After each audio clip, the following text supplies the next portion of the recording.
Olá pessoal, a graça e a paz do Senhor. Nossa reflexão de hoje é baseada no livro de 1 Samuel, capítulo 26, versículos de 7 a 11. E a palavra de Deus diz assim: Davi e Abissai foram de noite ao exército.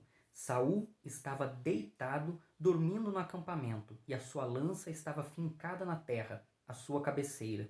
E Abner e os soldados estavam deitados ao redor dele. Então Abissai disse a Davi: Hoje Deus te entregou o teu inimigo em tuas mãos. Deixa-me agora encravá-lo na terra, com a lança em um só golpe. Não o ferirei a segunda vez.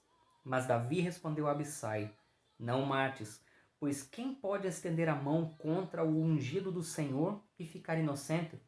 Davi disse mais: Assim como vive o Senhor, ou o Senhor o ferirá, ou chegará o seu dia e morrerá, ou descerá para a batalha e morrerá. Porém, o Senhor me guarde de estender a mão contra o ungido do Senhor. Agora, pega a lança que está à sua cabeceira e o jarro d'água e vamos embora. O cenário aqui é o seguinte: Saul, que havia sido escolhido como rei, havia sido ungido rei, nessa altura ele já havia sido rejeitado por Deus por conta da sua desobediência a Deus. Davi já havia sido ungido rei, aquele que sucederia a Saul. E já por diversas vezes Saul vinha perseguindo Davi, buscando matá-lo. Mas como o Senhor estava com Davi e conhecia o coração de Davi, o Senhor então, além de ter poupado a vida de Davi e o ter conduzido com sucesso para ser livrado de todas as tentativas de Saul, ainda houve mais. Esse episódio que eu acabei de ler foi a segunda vez que Davi teve a oportunidade de tirar a vida de Saul. Ali, nesses poucos versículos, o que está relatando é o seguinte: Saul e todos os seus estavam dormindo, acampados, num sono profundo e pesado. E Davi, com mais um, adentram nesse acampamento, vão até o local onde Saul está dormindo, a lança de Saul ao seu lado. E o que acontece? Davi poderia ali ter encerrado essa perseguição.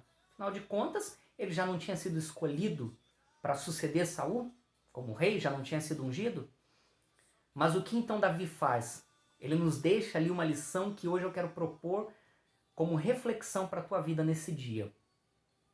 Davi, ele então pega a lança, eles saem daquele lugar, mas ele não faz nada contra a vida de Saul. Aquele foi o sinal que Davi estava dando de que, mais uma vez, ele poderia ter dado cabo da vida de Saul, mas não o fez. A vez anterior, Saul havia entrado numa caverna, onde Davi estava. Saul não viu. Davi cortou a ponta de sua capa, como sinal de que poderia ter cortado o seu pescoço, mas não fez. E então, nessa segunda vez que eu li aqui no começo dessa reflexão, Davi pega essa lança como sinal de que poderia mais uma vez ter feito algo, mas não fez. E a lição que fica para nós, para nossa vida, para nosso dia hoje é: não suje a tua mão. Não faça algo contra aquele que te persegue. Você não precisa. Deixe a batalha na mão do Senhor. O Senhor tem o controle de todas as coisas. Apenas confie nele. Davi por 2 vezes poderia ter resolvido aquela situação.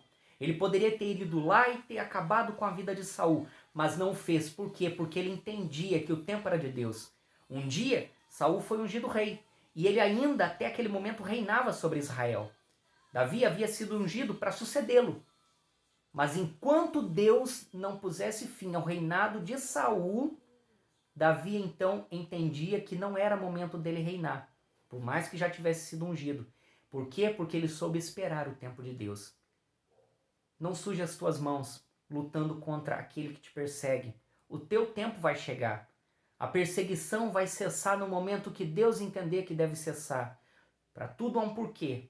Aquilo que você passa hoje, há um propósito. Há um propósito da parte do Senhor. Ele só nos deixa passar por aquilo que Ele sabe que nos fará crescer.